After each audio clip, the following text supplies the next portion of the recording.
Quantas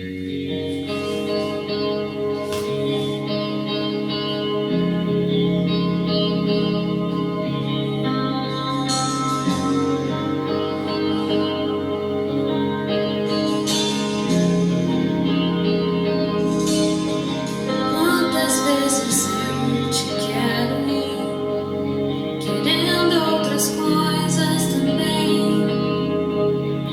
Quantas vezes eu te chamo, mas dentro de mim não sei dizer bem onde meu coração está.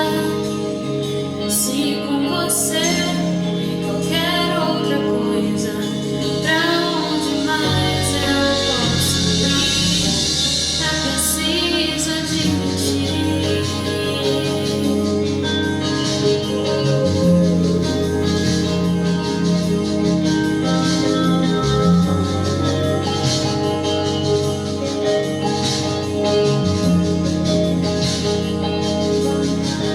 Quantas vezes eu te quero, querendo outras coisas também.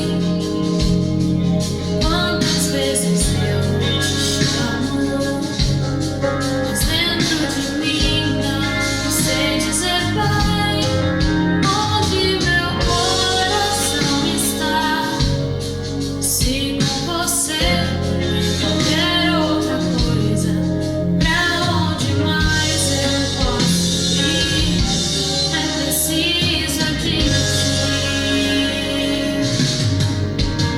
Entre tantas distrações, entre tantas coisas vãs, será que remédio pra um coração dividido assim? Estou cansada de lutar, eu preciso me entregar pra ser sua. Você não espera nada além que tudo. Quantas vezes eu te busco, não é de todo o coração. Mesmo assim ainda me pergunto, por que não responde a minha oração? Por que eu insisto tanto em buscar o que só vou achar em ti e qualquer outra coisa? Mas vem agora me humilhar, preciso tanto de mudança. Entre tantas distrações, entre tantas coisas vãs, será que remédio pra um coração dividido? Estou cansada de lutar, eu preciso me entregar pra ser só. Você não espera nada além de tudo. Entre tantas distrações, entre tantas coisas vãs, será que há remédio pra um coração dividido assim? Estou cansada de lutar, eu preciso me entregar pra ser só teu. Eu sei que não há ninguém capaz de fazer isso por mim.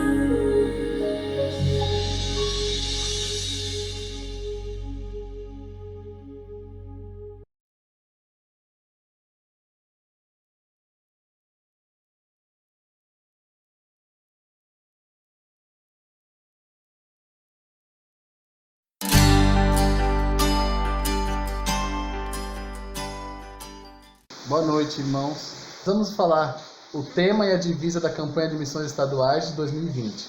O tema: Seja uma ponte conectando pessoas a Jesus. E a divisa? Tornei-lhe tudo para com todos, para de alguma forma salvar alguns. 1 Coríntios 9, 22b. Boa noite, tudo bom? Nos últimos momentos missionários, nós temos tentando trazer uma mensagem importante para a igreja. Que ela faça a missão que Deus deixou para ela. Qual é a missão da igreja? A missão da igreja é anunciar a Cristo, anunciar a boa nova do Evangelho, que é possível salvação em Cristo Jesus. Nós vamos continuar isso hoje. E eu gostaria de ler lá em Mateus capítulo 3, versos de 1 a 3. Diz assim: Naqueles dias, João Batista apareceu no deserto da Judéia e começou a anunciar a seguinte mensagem: Arrependam-se, pois o reino dos céus está próximo. O profeta Isaías se referia a João quando disse: Ele é uma voz que clama no deserto. Preparem um caminho para a vinda do Senhor. Abram a estrada para ele. Interessante em pensar sobre esse texto que a voz que prepara o caminho no deserto, a voz que prepara a estrada por passar, fala a seguinte mensagem: arrependam-se, porque é chegado o reino de Deus. O reino de Deus já chegou por meio de Cristo. Mas a nossa mensagem continua a mesma. A mensagem do Evangelho é que existe arrependimento, existe perdão para todo aquele que vai com o coração arrependido até Cristo. Quando nós vamos anunciar o Evangelho, não podemos esquecer que é necessário arrependimento. É necessário que as pessoas se arrependam dos seus pecados para chegar a Cristo. Que Deus nos abençoe a manter a mensagem do Evangelho inteira, intacta, a todo momento. Uma boa noite. Boa noite, irmãos! Hoje eu vim falar de um projeto da Junta de Missões Estaduais. Esse projeto é desenvolvido pelo nosso irmão César, juntamente com a sua esposa, e tem o objetivo de implantar ou prestar assistência aos ministérios de evangelismo. Eles fornecem uma série de treinamentos de evangelismo e ensinam a como evangelizar grupos específicos ou desenvolver trabalhos como com moradores de rua ou em hospitais, trabalhando com palhaços ou músicos. E esses treinamentos são dados de acordo com a necessidade de cada igreja. É muito interessante porque eles auxiliam com informações sobre cuidados específicos em cada tipo de atuação. Trabalham também com treinamento de líderes para que esse ministério continue funcionando e também direcionam na escolha de folhetos específicos para cada tipo de trabalho. Hoje eu vou falar especificamente de um desses treinamentos, que é o treinamento de evangelismo criativo. Esse treinamento, ele ensina mais de 30 formas diferentes de pregar o evangelho todo, de forma criativa, ressaltando que a parte mais importante de qualquer tipo de evangelismo, incluindo o criativo, é a explanação completa do evangelho. E como funciona essa forma de evangelismo? Bom, o evangelismo criativo utiliza-se de estratégia como malabares, alguns pequenos truques de mágica, escultura de balões em forma de animais, além de versículos transformados em histórias ou peças, e até coisas do cotidiano, como moedas, notas de dinheiro, muletas, tudo envolvendo a criatividade. E o objetivo desse treinamento é incentivar a igreja a desenvolver novas formas de evangelismo utilizando-se de sua criatividade. E o mais legal é que o evangelismo criativo pode ser desenvolvido em conjunto à igreja com alguns irmãos ou até mesmo sozinho no seu cotidiano, seja na fila de um mercado ou dentro de um ônibus. E é isso, graça e paz a todos. Oremos. Senhor Deus, nosso Pai, sou grato por mais um dia de vida, sou grato por estar aqui com meus irmãos, louvando e agradecendo o Teu nome, cultuando a Ti, Pai. Ó Senhor, Venho aqui em especial em oração, te pedir pelo César e a Thalita, Senhor, e pela sua família de missionários, Pai.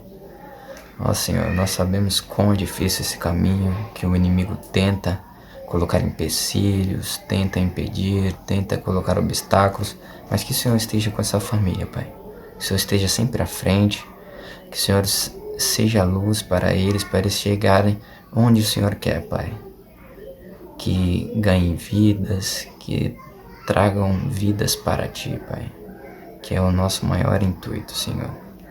Senhor Deus, te peço ali pelo trabalho da Thalita também, Pai, que onde pessoas em momentos difíceis, muitas vezes sem esperança, Pai, fazendo quimioterapia com câncer, estão, Senhor, como é difícil esse momento, que o Senhor esteja com ela para trazer palavras de conforto e palavras de vida que só Tu traz, Pai. Esteja com ela, Senhor.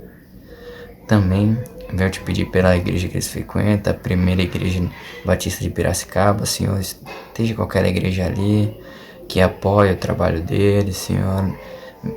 Que apoia eles e que o Senhor esteja com essa igreja, fortalecendo, abençoando o pastor dessa igreja, Senhor. Ó Pai, também vou te pedir por toda a junta, pela junta de missões, Senhor, pela convenção batista. Ó Pai, esteja com todas essas igrejas batistas, Senhor. Que o Senhor possa estar abençoando a cada uma, Pai. E em especial, esse trabalho missionário que eles fazem, Senhor, que é o trabalho de evangelismo criativo, Senhor, que vão passando de igreja em igreja, Senhor, criando projetos para ganhar vidas, Pai. Esteja com essa família, Senhor. É isso que eu te peço, em nome de Jesus. Amém.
Só em Jesus eu posso achar.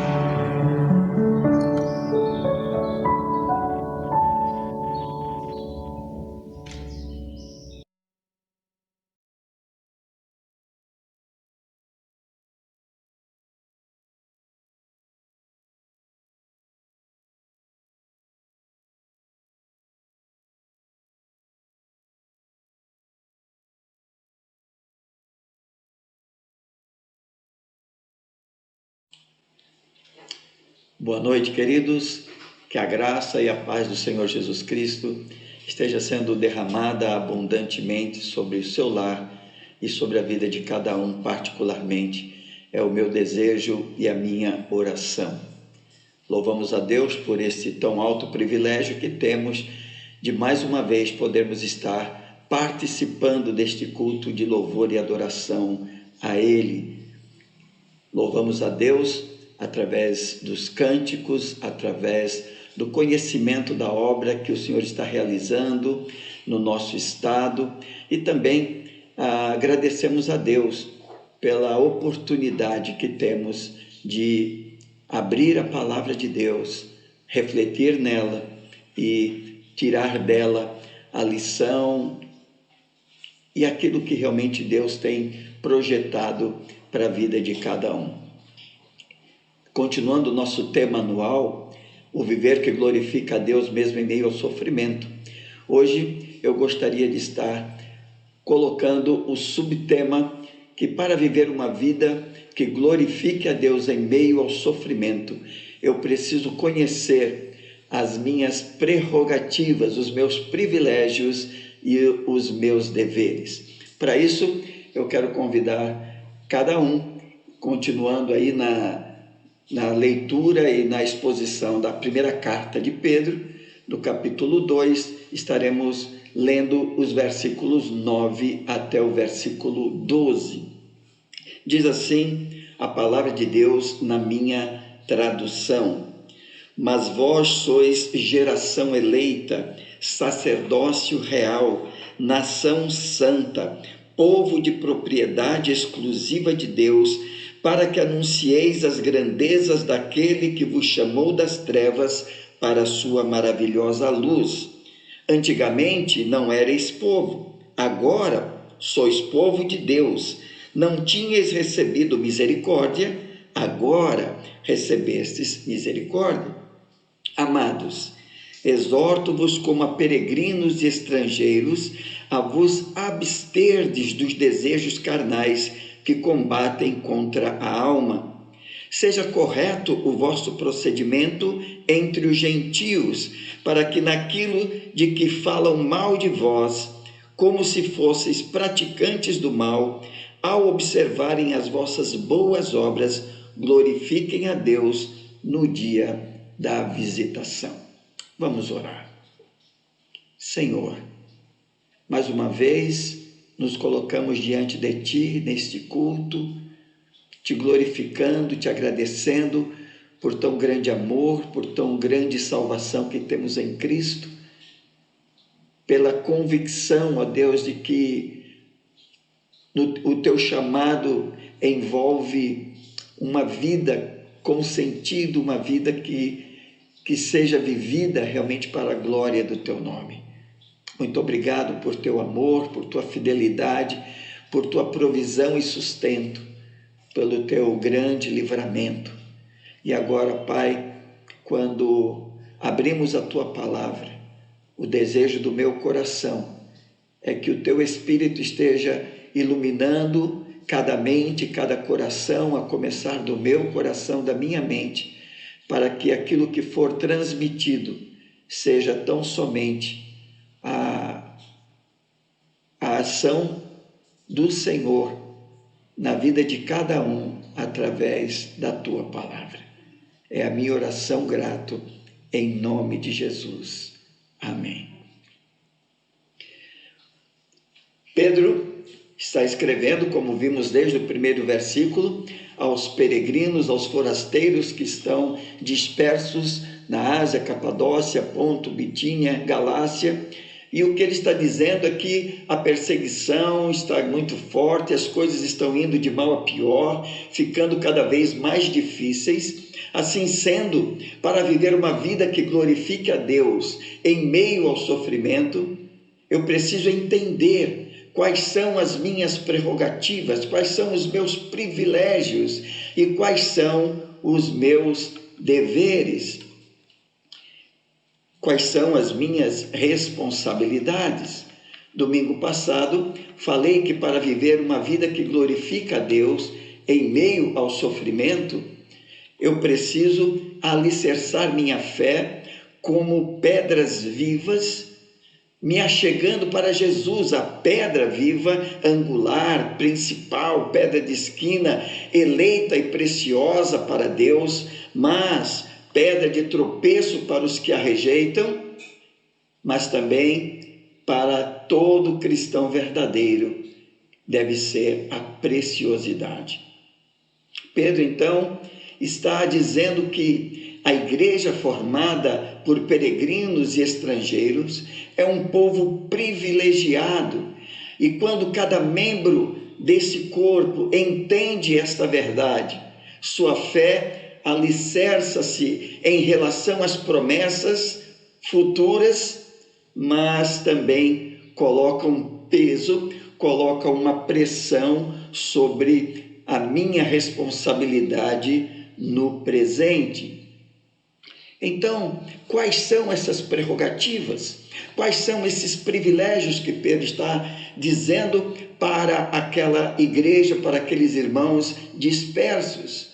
Em primeiro lugar, no versículo 9, ele diz: mas vós sois geração eleita, sacerdócio real, nação santa, povo de propriedade exclusiva de Deus, para que anuncieis as grandezas daquele que vos chamou das trevas para a sua maravilhosa luz. E no versículo 10 ele diz: antigamente não erais povo, agora sois povo de Deus. Não tinhas recebido misericórdia, agora recebestes misericórdia. O primeiro privilégio, a primeira prerrogativa, Pedro está dizendo: mas vós agora sois povo de Deus.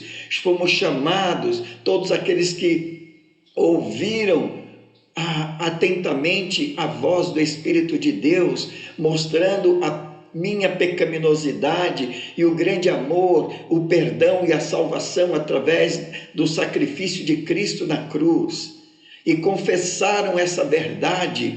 Esses foram chamados por Deus para ser povo, que vivia no passado em condição de escuridão, de trevas, para a condição presente de luz. Vós que andavam em trevas espirituais, agora vocês estão vendo exatamente, conhecendo, compartilhando com Deus aquilo que é revelado por Ele.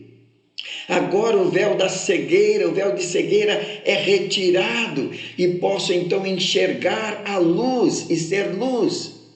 Como diz o salmista no Salmo 36, versículo 9: em ti, Senhor, está o manancial da vida, na tua luz eu vejo a luz. Pedro está dizendo: antigamente eu não era povo, eu estava disperso, eu não tinha sentido na minha vida, mas agora eu fui enxertado, eu fui mergulhado, eu fui batizado dentro de um povo chamado família de Deus. Agora eu pertenço ao povo de Deus. Não tinha recebido misericórdia, mas agora fui alvo da sua misericórdia. Aquele peso, aquela miséria que vivia no meu coração, pelo Evangelho, foi lançada dentro do coração de Deus.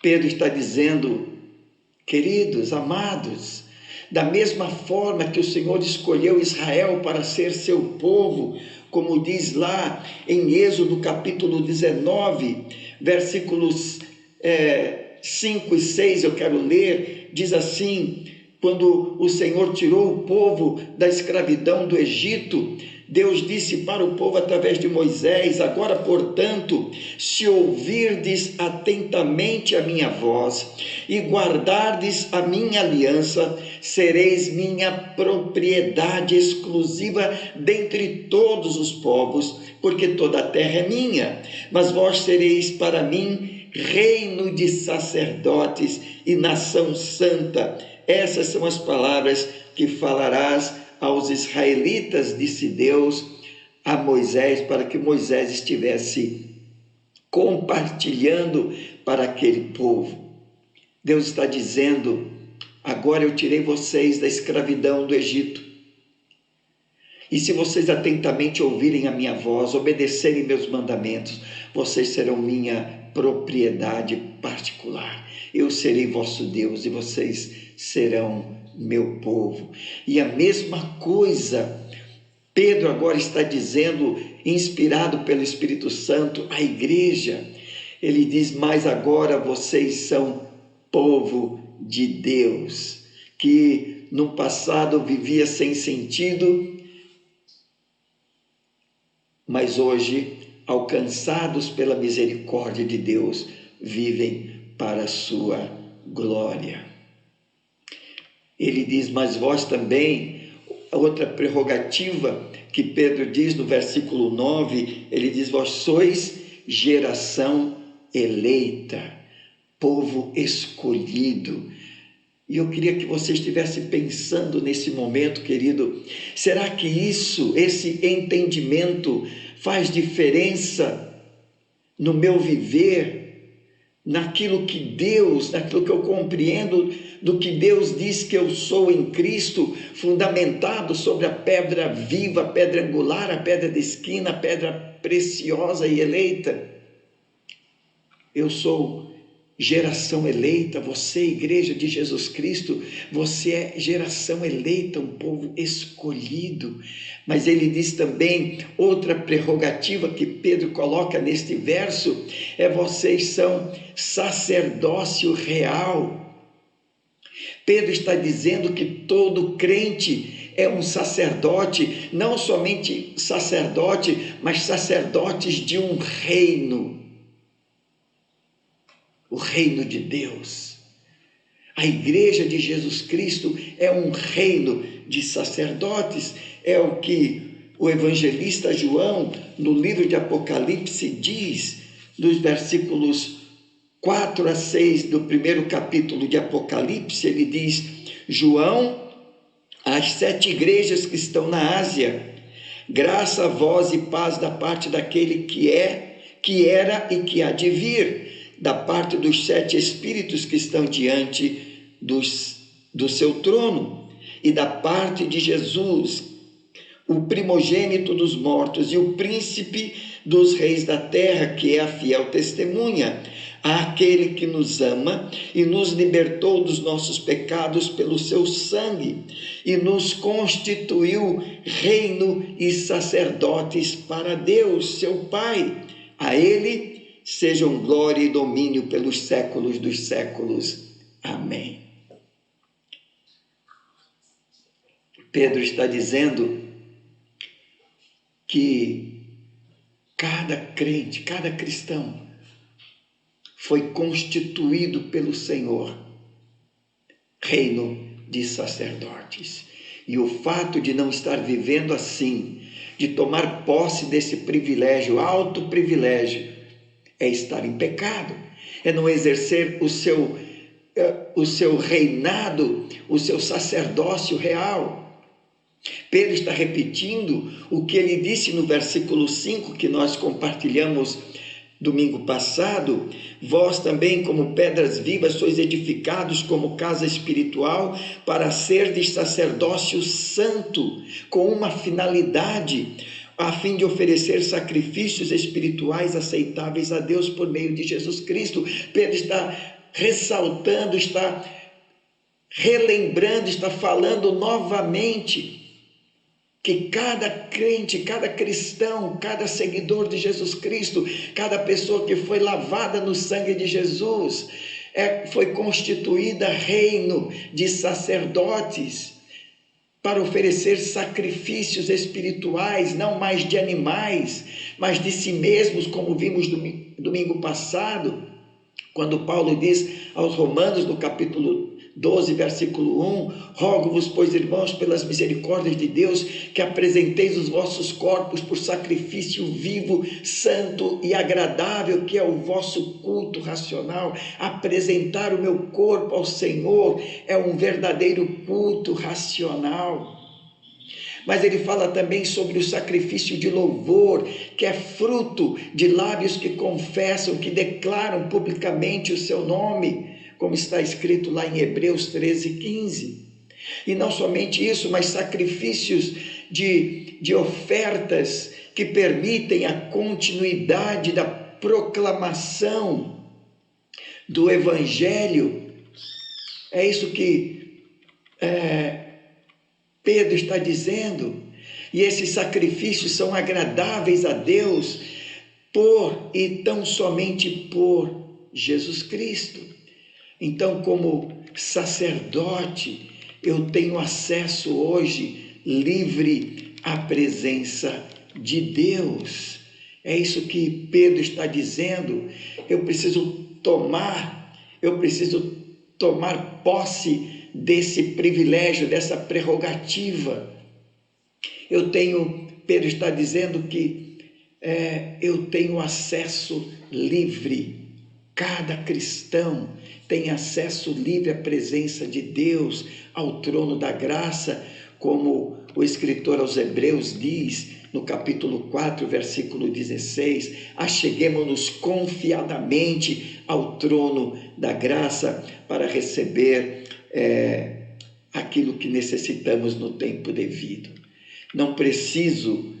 Você não precisa, como crente em Cristo Jesus, mais de nenhum mediador, nenhum medianeiro ou medianeira, nem pastores, nem padres, nem santos, nem de qualquer outra criatura, pois Cristo e somente Ele é meu único mediador diante de Deus e que abriu esse acesso direto ao trono da graça através da sua morte na cruz. Aleluia, glória a Deus por isso.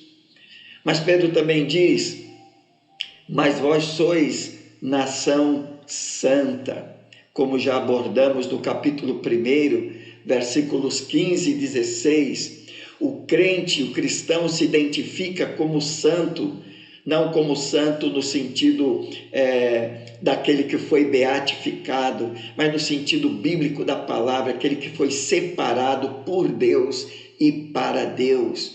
Para isso eu fui chamado, para isso você, crente em Jesus Cristo, Igreja de Jesus Cristo, foi chamado, povo separado, povo diferente. O que entristece muitas vezes é que, infelizmente, um povo que foi chamado para ser diferente, quer ser igual, amando o que Deus abomina e querendo incluir aquilo que Deus exclui.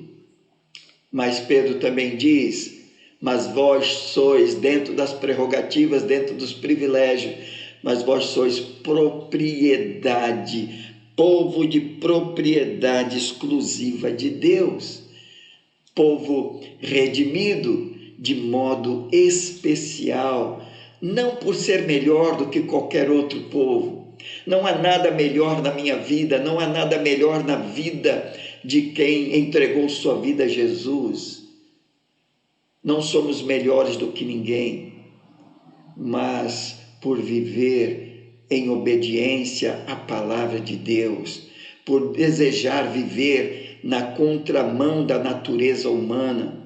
Eu sou povo de propriedade exclusiva de Deus, sou uma possessão preciosa, como diz o profeta Malaquias, no capítulo 3, versículo 17, ele diz o seguinte, e naquele dia que preparei, eles serão meus, diz o Senhor dos Exércitos, minha propriedade exclusiva, terei compaixão deles, como um homem tem compaixão de seu filho que o serve.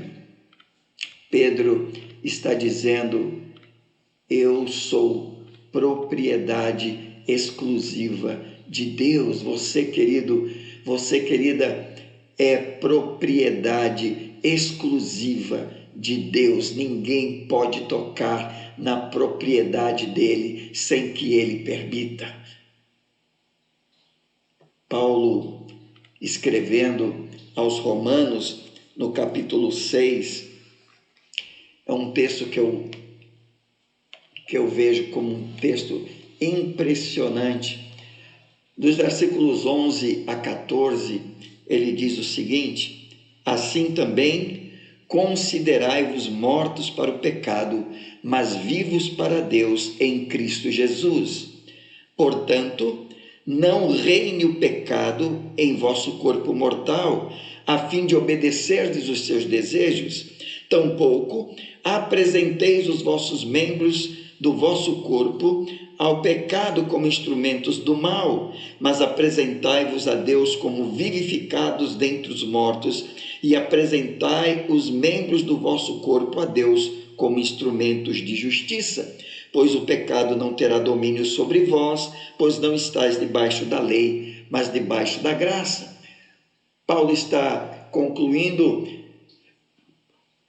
uma orientação, falando que agora que fomos batizados em Cristo na sua morte e ressuscitados para vivermos uma nova vida, sabendo desta verdade, eu tenho que me considerar, você tem que se considerar como crente em Cristo Jesus, morto para o pecado e vivo para Deus.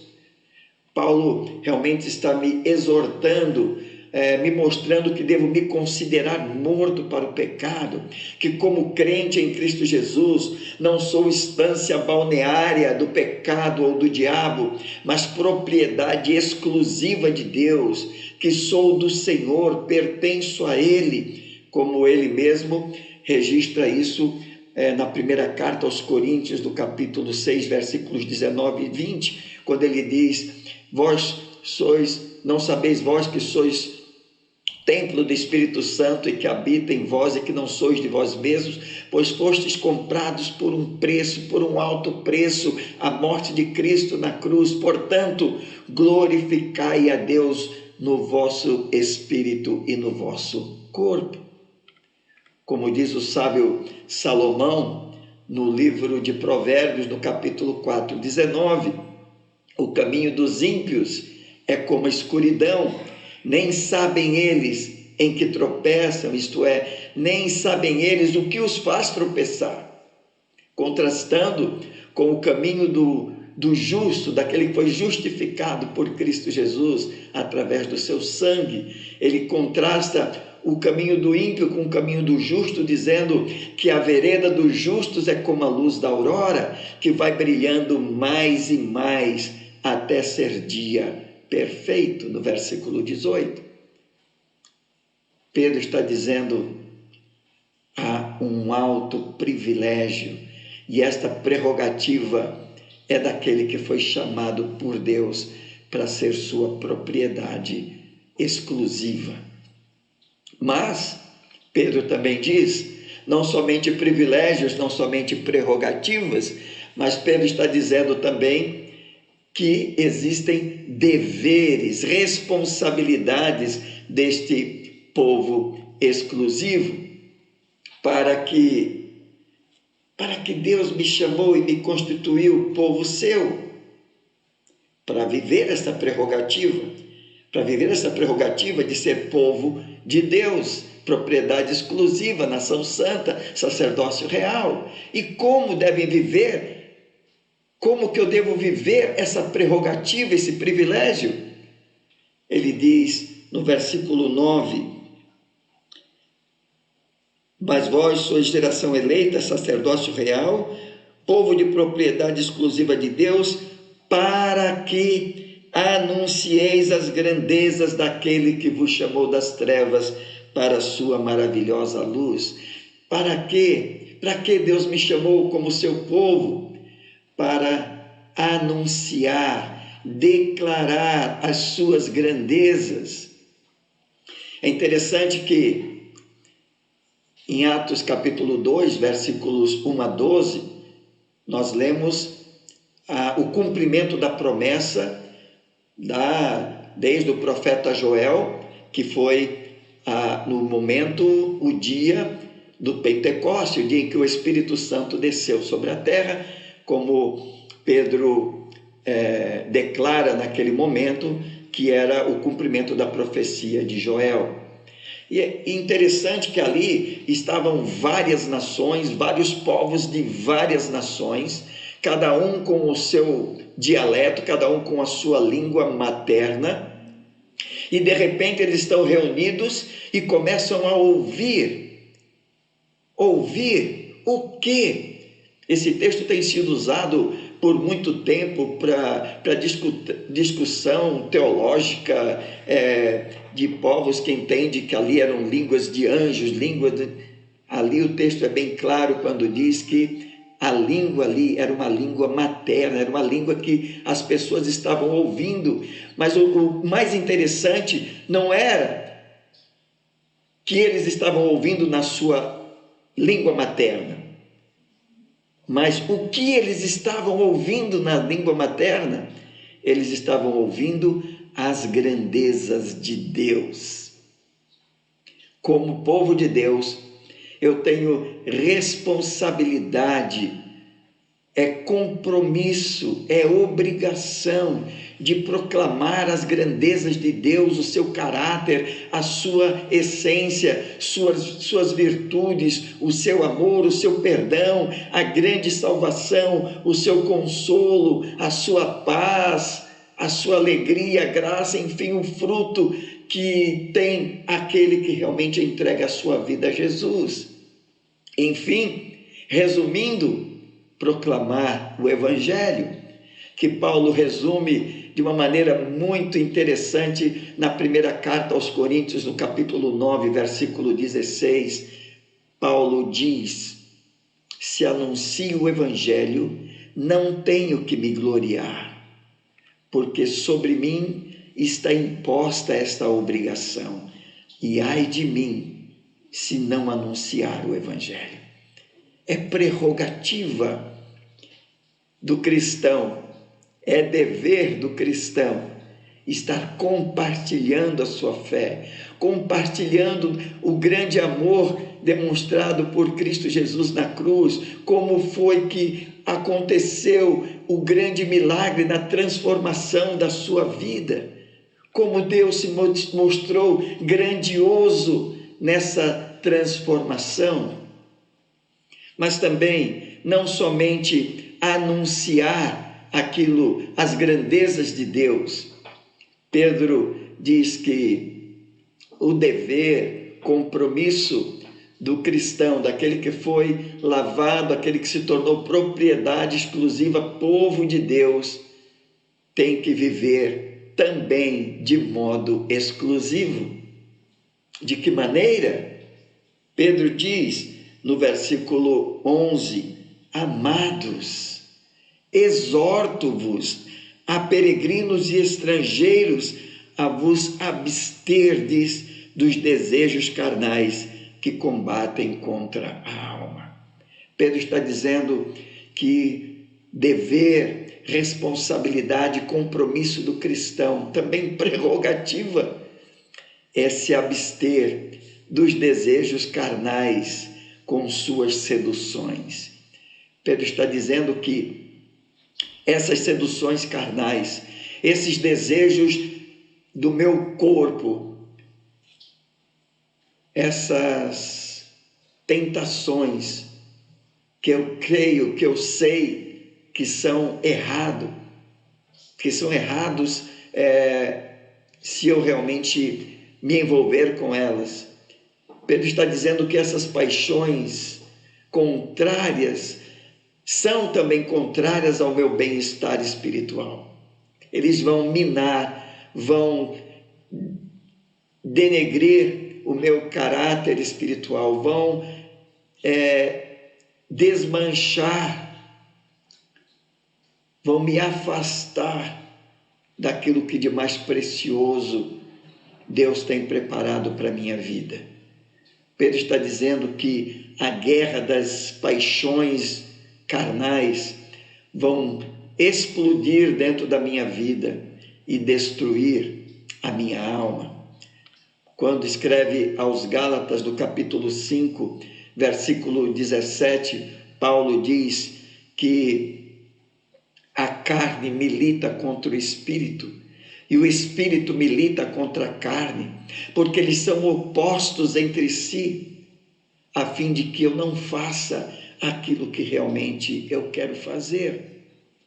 Mas Pedro está dizendo que, como eu tenho que viver, não somente me abstendo dos desejos carnais com suas seduções, mas também que eu devo estar rejeitando os valores do mundo ao meu redor.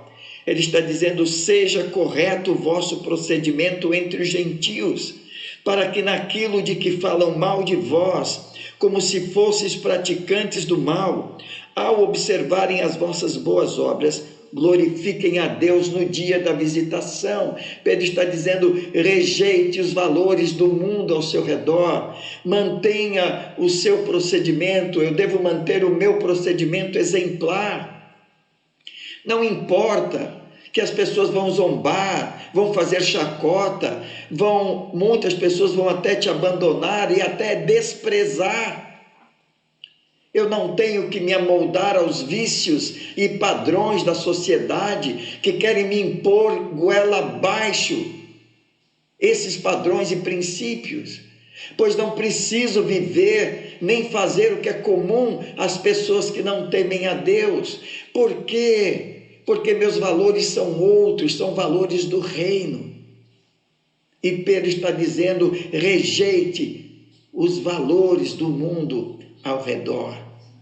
Hoje nós estamos vivendo uma inclusão tremenda dos valores mundanos dentro da igreja. Na quinta-feira mesmo estávamos compartilhando na classe de casais do seminário como hoje para muitas pessoas como é difícil aplicar os princípios de Provérbios no que diz respeito à criação de filhos. Quando Deus declara que devemos aplicar a vara quando necessário, como disciplina, não como descarga de ódio, de ira, mas como disciplina, como admoestação, como repreensão. Há algum tempo atrás, inclusive um pastor, ele confidenciou para mim que todas as vezes que ele ia repreender ou que ele ia disciplinar, a esposa se voltava de uma maneira irada contra ele.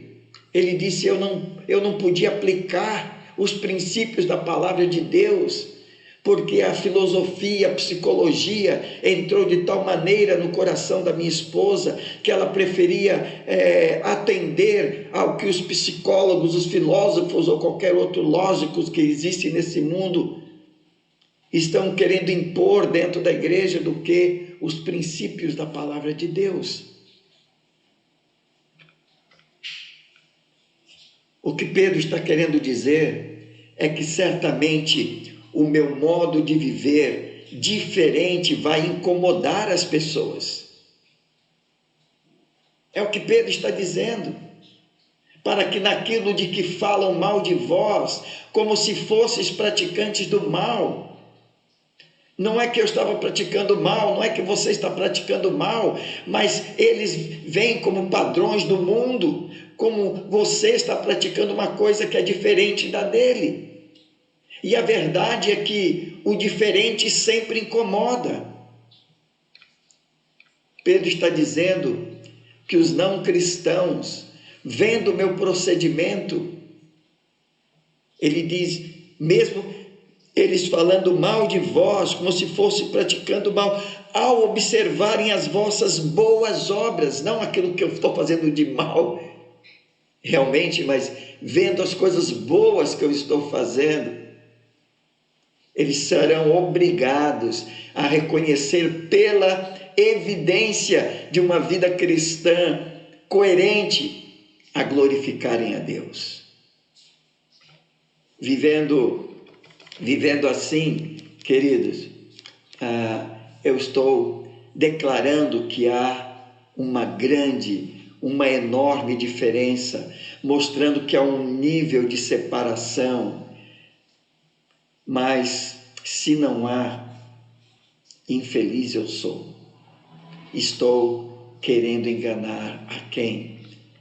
Alguns dias atrás, numa live com a Igreja Batista de Vila Margarida, eu compartilhei sobre um ditado alemão que eu vi num quadro algumas décadas atrás, e eu perguntei então o que significava aquele ditado, e a pessoa me disse o que esse ditado alemão diz é que peixes mortos seguem a correnteza, só peixes vivos nadam contra ela. Então eu fiquei pensando o que eu sou. Eu sou um peixe vivo que estou nadando contra a correnteza, ou sou um peixe morto, sou mais um na multidão? Por que você bebe, Alberto? E eu dizia, porque todos bebem. Meus amigos, meus irmãos. Por que você fuma? Porque todo mundo fuma, meus colegas, meus amigos, meus parentes. Por que você frequenta essa religião? Porque minha família. E eu nunca... E não por ser algo que eu entendia que era realmente o correto. Até que um dia a luz do Evangelho brilhou na minha vida e eu deixei de ser um peixe morto seguindo a multidão, a correnteza, e passei a ser um peixe vivo nadando contra ela. Malaquias, no capítulo 3, versículo 18, ele diz: então vereis outra vez a diferença entre o justo e o mau, entre o que serve a Deus e o que não o serve.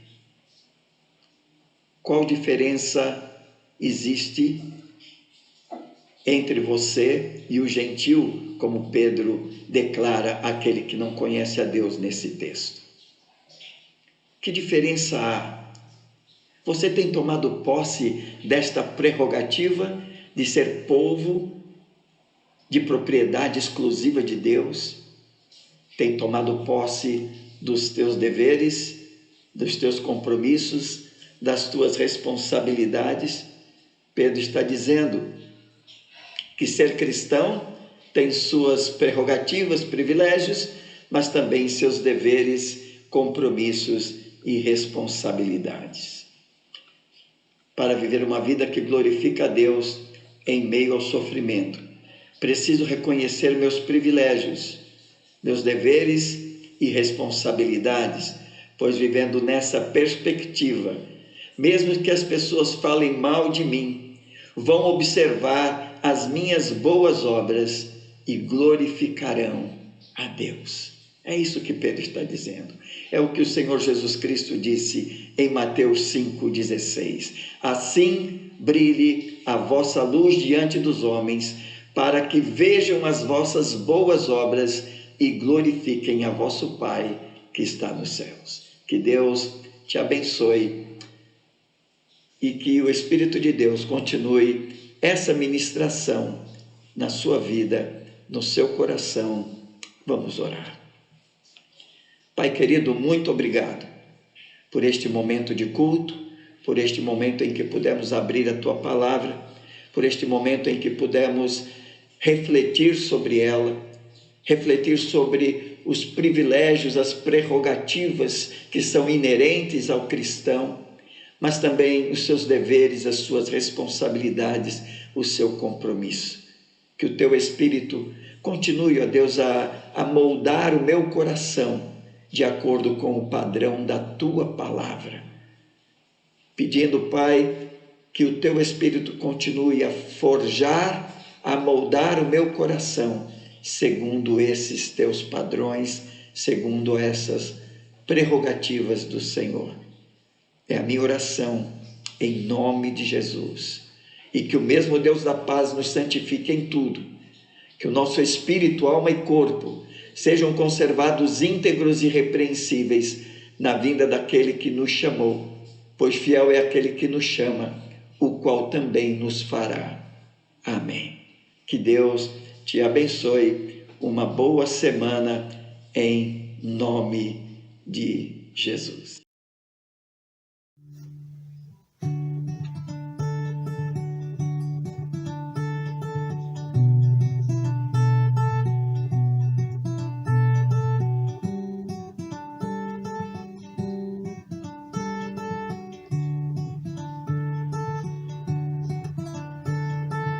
Pai, Deus poderoso, tem compaixão de mim. Preciso da tua graça abundante aqui. Quebra o meu coração e salva-me de mim. Faz-me bem-aventurado em ti. Pai, Deus de justiça, misericórdia, amor, confesso que me afastei, me esqueci de ti.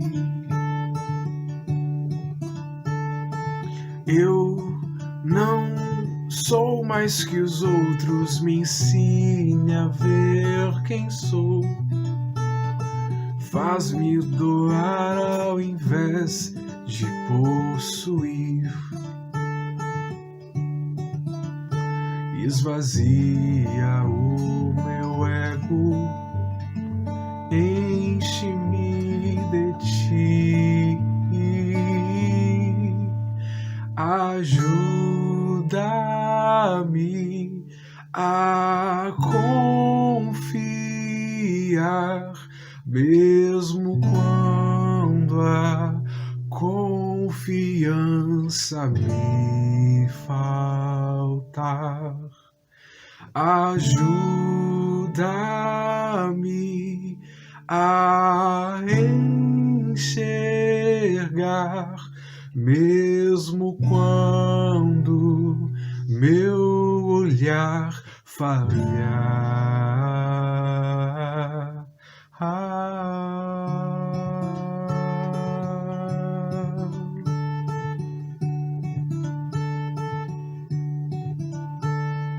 Pai, Deus poderoso, tem compaixão de mim.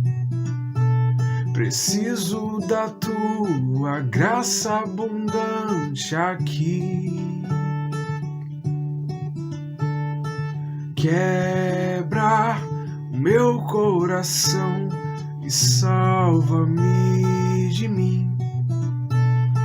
Faz-me bem-aventurado em ti. Pai, Deus de justiça, misericórdia, amor, confesso que me afastei, me esqueci de ti. Eu não sou mais que os outros, me ensine a ver quem sou. Faz-me doar ao invés de possuir. Esvazia o meu ego, enche-me de ti. Ajuda-me a confiar, mesmo quando a confiança me falta. ajuda.